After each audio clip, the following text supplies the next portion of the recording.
The moment I stepped through the garage door at 3:47 p.m. on the day I retired, the empty slip where Blue Mercy had lived for 23 years hit me like a gut punch from a stranger I used to call my best friend.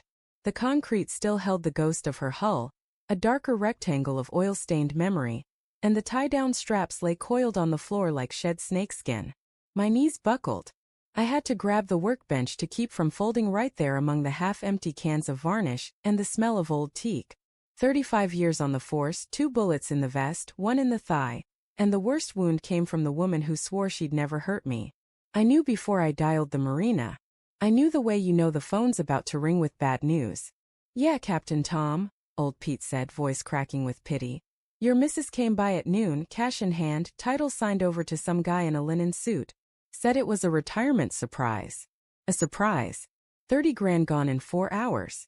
The boat I'd rebuilt plank by plank after the divorce from my first wife, the one I'd promised our kids they'd inherit, the one I'd planned to sail to the dry Tortugas the minute the pension check cleared.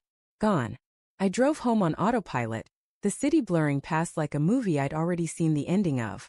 Sarah was supposed to be at the salon getting her nails done for our celebration dinner. That's what she told me that morning, kissing my cheek with lips that tasted like coffee and lies. "Wear the blue shirt, handsome. We're toasting 35 years of you keeping the world safe."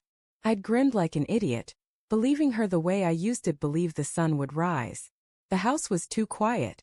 Her suitcase, the big red one we'd bought in Naples, was missing from the hall closet.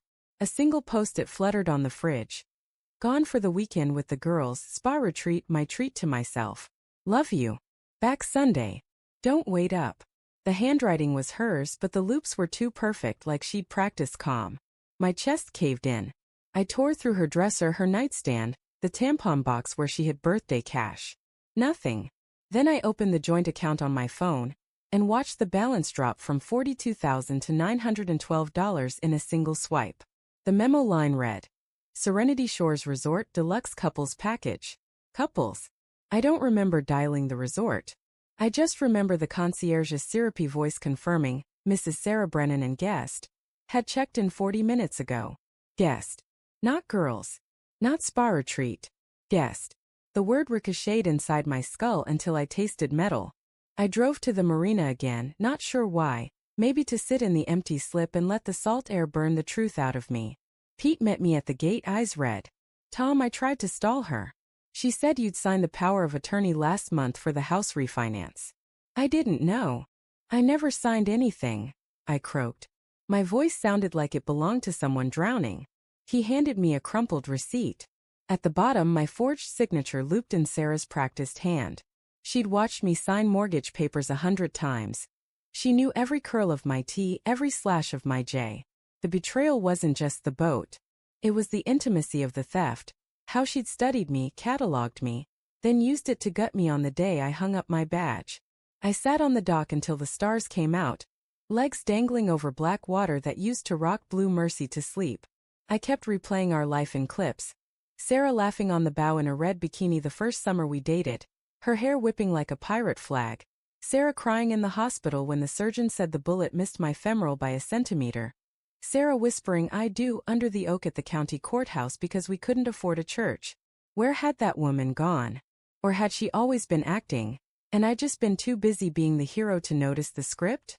My phone buzzed. A text from an unknown number. "Having the time of our lives, Captain. Wish you were here to see the sunset from the infinity pool."